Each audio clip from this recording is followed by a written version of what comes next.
को दिखाएंगे हम। अगर सरकार डर गई है तो रोक ले हमें। दुनिया को दिखाएंगे कि कैसे हैक होती है, कैसे इसकी प्रोग्रामिंग होती है। जो इलेक्शन कमिश्नर फॉर्मर हैं वो सब आरएसएस के दबाव में है। अपनी जबान बंद रखे, झूठ बोलना बंद करें। आरएसएस आतंकवादी संगठन है।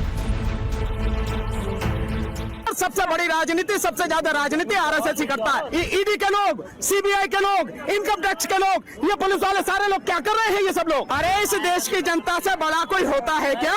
लेकिन इलेक्शन कमीशन बड़ी हठधर्मिता पर अड़ा हुआ है। इलेक्शन कमीशन को भी अगर दबाव में है तो आजाद कराना उसको। ईवीएम पे पूरी दुनिया का भरोसा नहीं है और मोदी जी के ऊपर पूरे देश के लोगों को भरोसा नहीं है। हम ईवीएम से चुनाव होने क्यों देंगे? क्या कर रखा होगा अमित शाह साहब ने, क्या कर रखा होगा इलेक्शन कमीशन के साथ? मुझे मरवाने के लिए कोशिश कर रहे हैं, मुझे अरेस्ट कराने की कोई डरते नहीं है वो। मोदी जी भी सुन ले और इलेक्शन कमीशन भी सुन ले, होने नहीं देंगे ईवीएम से। ऐसा की तरह जो कहा है वो करके दिखाएंगे।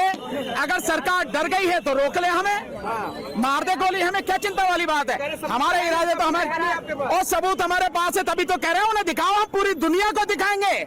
सरेआम हैक करके दिखाएंगे किस तरह से तुम उसकी प्रोग्रामिंग करते हो, सेटिंग करते हो, इस पूरी दुनिया को दिखाएंगे हम। देश में 50 जगह हम करके दिखाएंगे। दिक्कत क्या है, डर किस बात का? दोनों हमें जो 150 हम मांग रहे हैं, ईवीएम, वीवीपैट और जो आपकी जो कंट्रोलिंग मशीन है, दोनों हमें कह रहे हैं कि सील करके दे। देश के 50 जगह पर लाइव सबके सामने, मीडिया के सामने दुनिया को दिखाएंगे कि कैसे हैक होती है, कैसे इसकी प्रोग्रामिंग होती है और कैसे मोदी जी बार बार जीत जाते हैं। दिखाएंगे ना दुनिया को। सर, कुछ इलेक्शन कमिश्नर ये कह रहे हैं कि जो जब इलेक्शन होता है तो उसमें बहुत सारे लोग होते हैं, तो सबको मैनेज करना आसान नहीं है। अगर एक दो बूथ, अगर किसी एक आदमी को मैनेज करना तो आसान बात है, लेकिन जब देश का चुनाव होता है तो इतनी बड़ी बॉडी होती है, उसको मैनेज नहीं किया जाता। जी सर, ये जो इलेक्शन कमिश्नर फॉर्मर हैं वो सब आरएसएस के दबाव में है। हम उनको चैलेंज करते हैं कि वो जब हम 50 ईवीएम को हैक करके दिखाएंगे वो साथ रहे मौजूद, वरना अपनी जबान बंद रखे, झूठ बोलना बंद करें। इसका जवाब पॉलिटिकल पार्टी थोड़ी, मैं इसका जवाब देता हूँ और मैं इसका जवाब। आतंकवादी संगठन है आरएसएस, आतंकवादी संगठन है और सबसे बड़ी राजनीति, सबसे ज्यादा राजनीति आरएसएस ही करता है। नंबर एक। नंबर दूसरी, आप कह रहे हो इतने सारे लोग मैनेज नहीं हो सकते।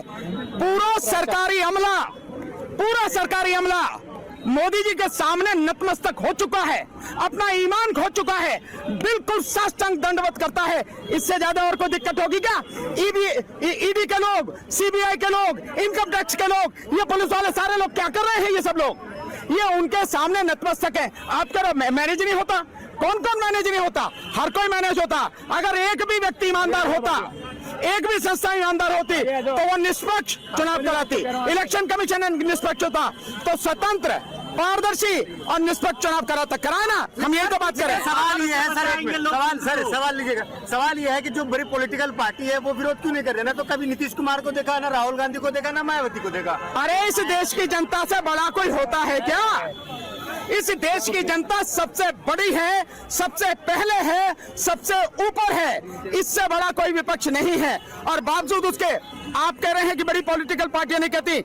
इंडिया गठबंधन में जितनी भी 28 पार्टियां हैं, उन्होंने इलेक्शन कमीशन को लेटर लिखा नहीं लिखा कि जो वीवीपैट है, उस वीवीपैट में जो पर्ची है, वो पर्ची आप वोटर को दो और उसको उसमें डालने दो एक बॉक्स में, और उनकी 100% यानी 100% उसकी पर्ची की गिनती कराओ, क्योंकि वोट वही है। तो पॉलिटिकल पार्टियां कैसे नहीं बोल रही हैं? बोल रही हैं पॉलिटिकल पार्टियां। और यही नहीं, सिविल सोसाइटी के लोग बोल रहे हैं। सिविल सोसाइटी के लोग, आपको मालूम है सिविल सोसाइटी ने जो बनाई है, एक कमीशन बनाया, citizen commission on election report EVM और वीवीपैट पे, उन्होंने 11 पेज की रिपोर्ट बनाई है, जिसमें सुप्रीम कोर्ट के रिटायर्ड जज जस्टिस मदीन बी लोकुर उसके अध्यक्ष रहे हैं। और उसमें सुप्रीम कोर्ट के जजेस, हाई कोर्ट के रिटायर्ड जजेस, IAS officer, IPS officer, professor, ये आईआईटी एक्सपर्ट लोग हैं, उनकी पूरी रिपोर्ट है। निकाल के पढ़ो ना, उसमें नेट पर हासिल है। उन सबने 6,500 लोगों ने कमीशन को दी है। इलेक्शन कमीशन को लोगों को भी बुलाया, एक आदमी इलेक्शन कमीशन से आया, बाकी कोई नहीं आया। और वो रिपोर्ट जो है उस पे संज्ञान लेने को तैयार नहीं है इलेक्शन कमीशन। सिटीजन कमीशन के जो लोग हैं, जो सिविल सोसाइटी के लोग हैं, उनसे मिलने को तैयार नहीं है। तो जो सिविल सोसाइटी के लोग हैं, जो आम जनता है, जो पॉलिटिकल पार्टियां हैं, सभी इस आवाज को उठा रही हैं, लेकिन इलेक्शन कमीशन बड़ी हठधर्मिता पर अड़ा हुआ है। एक मिनट में ये और आपको बता दूं, आज का जो ये हालात नजर आ रहे हैं, इससे हमें ऐसा लग रहा है कि इलेक्शन कमीशन को भी मोदी जी ने और अमित शाह साहब ने कहीं बंदी तो नहीं बना रखा। वो हो सकता है मिलना चाह रहे हो इंडिया गठबंधन के लोगों से भी, वो हो सकता है सिविल सोसाइटी के जो अभी सिटीजन कमीशन जो बनी है मदन बी लोकुर साहब के सामने जो एक रिपोर्ट आई है, उनसे भी मिलना चाह रहे हो।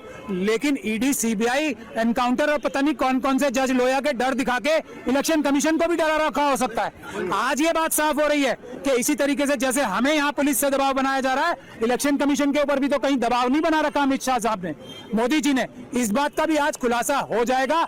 इलेक्शन कमीशन को भी अगर दबाव में है तो आजाद कराना उसको देश की जनता का काम है।